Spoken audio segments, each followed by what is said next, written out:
Hello, everyone. My name is Matt Scott, and I'm the Global Community Manager for NASA's International Space Apps Challenge. Thank you for tuning in for this part of our Space Apps COVID-19 Challenge virtual bootcamp. First and foremost, I hope that everyone is staying healthy, happy, and safe at this time.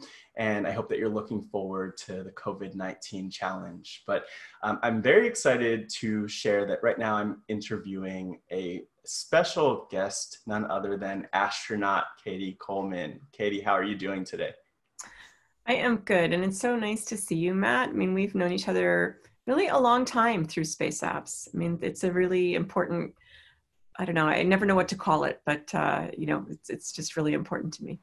Yeah, and I think the thing that's really powerful for me about space apps, but also about your work and your presence, even just getting ready for today, in the last several months or even in the last several days, I've heard interviews or seen things where you're sharing about your story and your perspectives. And so much of what you talk about aligns so well with space apps. And so I'm really excited to dive in and get your perspectives and really allow our participants to learn from you and benefit from all that you have to share. But just to start out, I would love if you could introduce yourself, which I know could be a novel long. The story could be a novel long, but I'd love if you could introduce yourself and just let those who don't know who you are, who you are.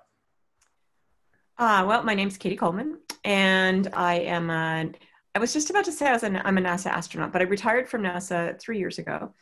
And I think you're always an astronaut. So I guess that's what I am. I flew twice on the space shuttle on Columbia, and then almost 6 months up on the space station, which was something that I really loved and something that has just stuck with me, through all the years. I mean, is first of all that, people do these things, people make these things happen. And it comes down to, the people that are that have, just said, okay, we want to work on this. We want to be part of this mission, that have to find each other, get this work done. And it's hard. And something I'd love to share from my space station expedition was that, we get to look at the Earth. I mean, we're going around so many times every day, and it's one of our favorite things, but it's not so much like what you see, but how, at least for me, it made me feel. And that was by looking at the Earth. I mean, I used to think there was Earth and then there's space, and space was like somewhere else. And then once you're up there, you realize that Earth is actually just bigger than you thought. And everyone that I know, and every human except for the six of us, is down there on the Earth. And my prevailing thought was always, if only they could find each other, if only they knew about each other and could connect, well, we could solve anything. And I actually think that's exactly what Space Apps is about. Yeah, and I think the thing that's powerful, and you really hit the nail on the head there, is also just that there's this perspective that you have from time in space that space apps participants can learn from here on Earth, and even while they're working remotely from home in this upcoming space apps weekend. And so something I'm wondering is just how do you communicate what it's like to be in space? I personally have never been in space, and so I don't know that experience, but I'd love to hear from you. What type of perspective does being in space offer you? Well, for me, I really loved living up there. I felt like a colonist, and I didn't really particularly want to come home yet. I would have stayed another 6 months in a minute. And I don't know, everybody's different. I'm kind of a person who's sort of like never quite done. I love the work we were doing up there, and it takes a really long time to get good at it. I mean, just because everything is like floating around, and it's just like, it's just hard to sort of focus in a way.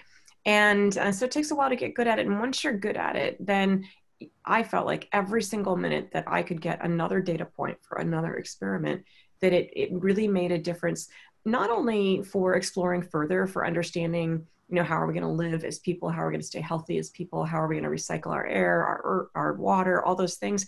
But almost everything that we do up there is a great data point and step towards exploration, but it's also things that are important on Earth. And it's almost like this gift that we have in terms of being people, and I think I'm talking to a lot of them, that love space, that love exploration, that want to be part of taking those steps further. And there's something so compelling about space that it makes really good people want to work together on it. And at the same time, it's also really important for Earth stuff. I mean, figuring out how to grow plants for being, for on the way to Mars or when we get there has led to a lot of fascinating developments for growing food down here on Earth. In cities, vertical farming, in places where there's not enough soil, good enough soil or water. So many of the things that we do up there are applicable. And that's why I'm excited about this particular Space Apps gathering. Which is that, we're talking about an Earth problem, but we're going to use space resources, ones that people who aren't sort of like space lovers might not have thought about.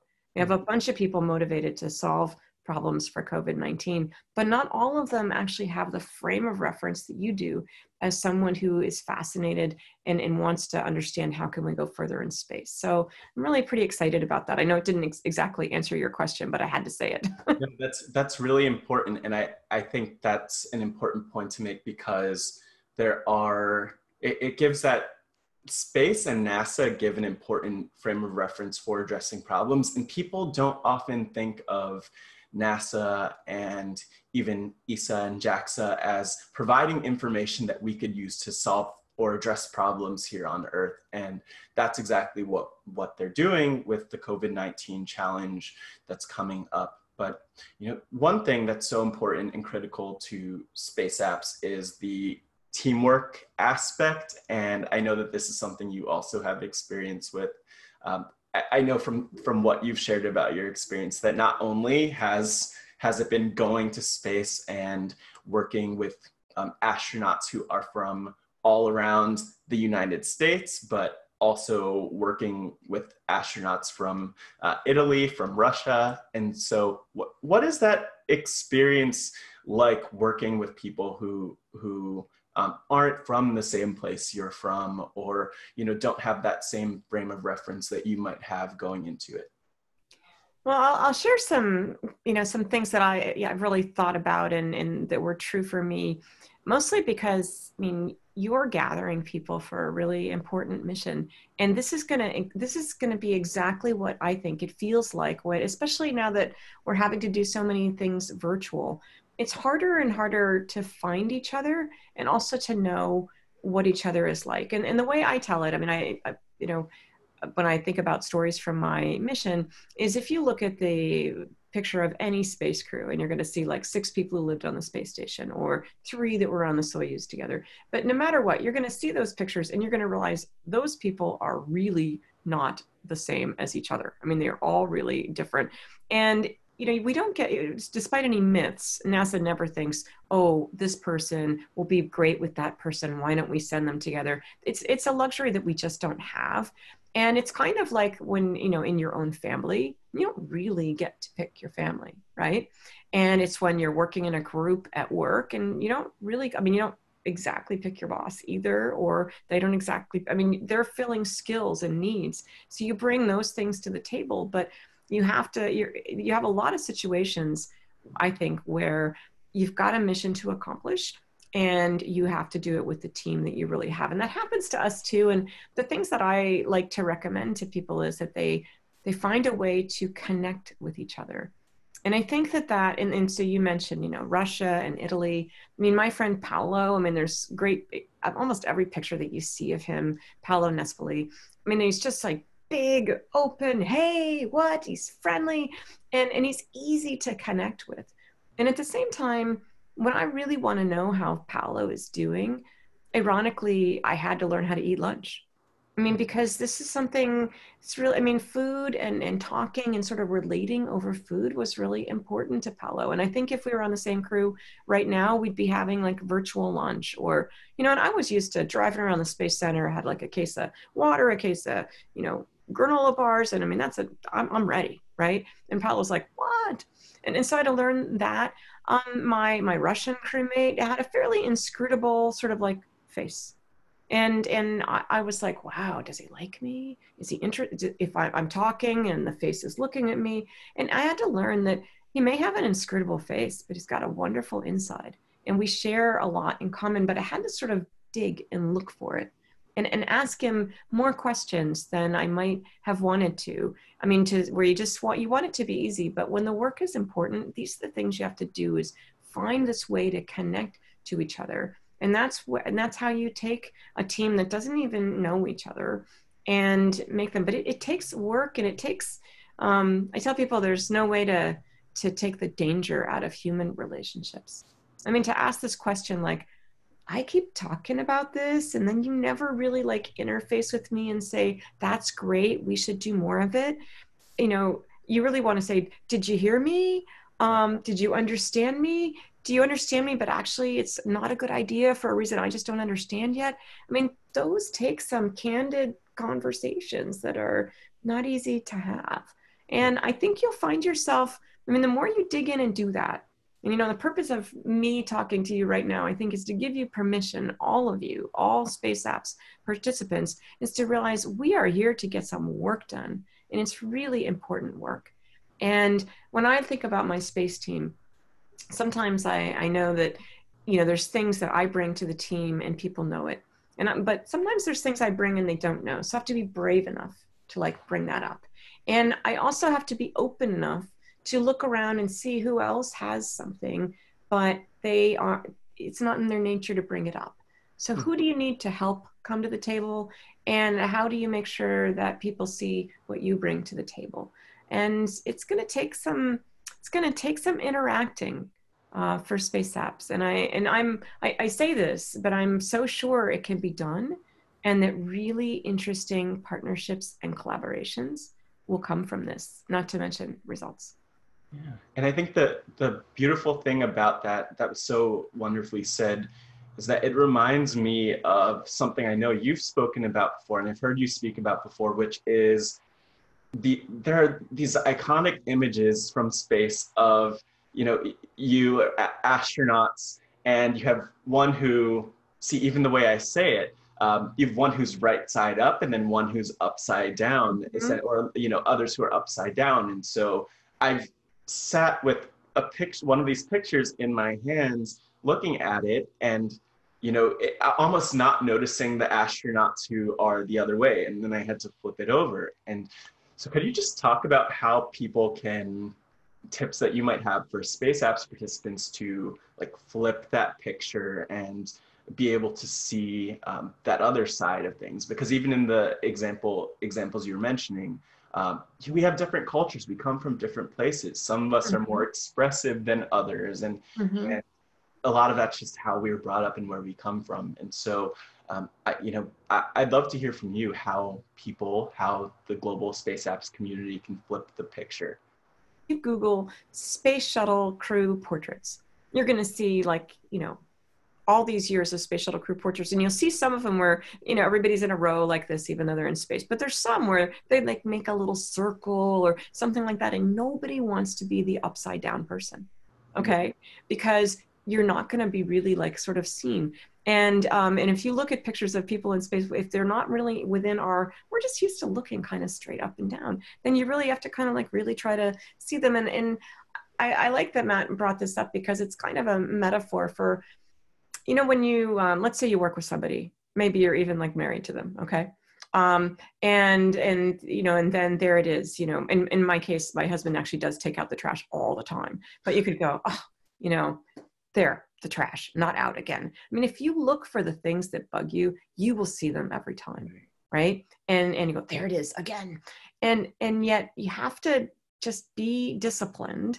And I think the thing that will help you do this, because it's hard, is to keep the mission in mind. You have to do this. You have to find a way to find out what are the things, you know what they don't bring to the table. What are the things they do bring to the table? And I think some nice techniques for that, we're used to having some separation between work and home. And yet, with COVID-19, I almost feel just really remiss if I don't ask somebody how they really are. Right. And how are things for them, for their family? I mean, have they lost people? I mean, you can see where you go with those conversations, but ask people some things that are personal. I mean, they might just be like, kind of, they clearly don't talk about their family, but, cats, dogs, snakes, family, the fact that it snowed where they are and it's 104 where you are. It sounds trivial, but it's just ways of telling people, I want to see you. Right. I mean, I am listening to you. And that's really going to affect the teamwork all the way down the line. Yeah. Yeah. And it reminds me of just how important it is to have those interactions. And I think we've all probably been reminded of that to different extents, just because it feels so good when we feel seen, especially when we're not connecting with one another in that sense. But just speaking of seeing someone and recognizing someone, one thing I want to mention to you from Space Apps and from this global community is that there's one project, ISSI, which stands for International Space Station Interesting Exercise. And it was created by Laura, it might sound familiar, it's created by Laura Doyle in collaboration with her father, Mike Doyle. And Laura, when she first created it, I believe was 8 years old, but her story, she was inspired by meeting you I remember this. and created Yes. ISSI. And so I met her at Space Apps 2016 in New York City as part of that event. And, she's continued to stay involved with the community, being inspired by you to do it. I know that her father, Mike, has stayed involved and has led our Space Apps Seattle event. And so I really just want to recognize the power of your words for the community. And also just shout out and see the work that Laura's continuing to do. She's also part of the NASA Data Knots initiative still. So there are so many incredible things that have come out of that. But that's all a way of saying I want to invite you to kind of share any reactions to that, but also any other words that you have for the Space Apps community of participants who, would want to get some inspiration from you as they get ready to dive into the 12 COVID-19 related challenges on May 30th and 31st. I think this is just such a great opportunity. I mean, it's hard to explain, but all over the world, there's a lot of needs that are related to COVID-19. And you have projects on the plate that, I mean, progress can be made in every one of those. And even in every turn down a path that doesn't turn out to be the right thing, is really information and data, and helps us, go further forward. I mean, one of my least favorite NASA phrases is failure is not an option. And you have to be very careful how you interpret that. I mean, it really means we can't afford to fail in this mission. It doesn't mean that we're not going to actually do this, do that, have all of those fail to actually lead us to the stuff that would actually, bring us there. And so the fact that there's something special about people who sign up for SpaceX, for Space Apps. There just is. And, you can go down. I mean, there's a lot of collaborations that have been happening all over the countries and all over the world. And at the same time, there's something special about this group, that you have something in common that really binds you together, and it actually brings your work a whole bunch of levels up in terms of, well, what about this? Yes, and I think those are really good phrases, actually. Yes, and so realize that A, it's probably going to be fun. B, you have something in common, but something times 10 in common with people in this group. Doesn't mean you're all going to like each other, or just be like, oh, I have a new best friend, but I think you probably will find some. But that's really, there's something about it when you come to a group that, it's not that anybody has said no to people, like, oh, I mean, because we welcome all comers, right? But this is designed for success. I mean, this is designed, either success is we're solving some of those problems, but success is also that we are helping you realize that you are a contributor, that you have things to add to these challenges, to any challenges. And that's really, well, in my opinion, Matt can disagree, but I think that's part of the secret mission, is to basically build the problem solvers of the future, because you're already there, but don't always know it. Yeah. And that is definitely part of what Space Apps is all about. We're, while there is some competition as part of Space Apps, of course, and there are winners at the end of the day, one thing I really appreciate about the community is that really people come in with this collaborative approach, and they come to learn and to develop their STEM skills, the science, technology, engineering, and math, and to get involved with NASA in some way. And I know many dream of being in space sometime, and so maybe they'll be in your shoes in that sense one day, I'm sure, for some of them, as this community continues to grow. But one thing I want to ask about as we wrap up, so of course, this upcoming Space Apps weekend, May 30th and 31st, and potentially even October 2nd to 4th for people. This October for Space Apps, people will be working from home. And so your workspace, again, for so many people in recent months, will also be where you live. And one thing I was so fascinated by just in hearing your story is about music, and you and music and the ISS, particularly playing the flute.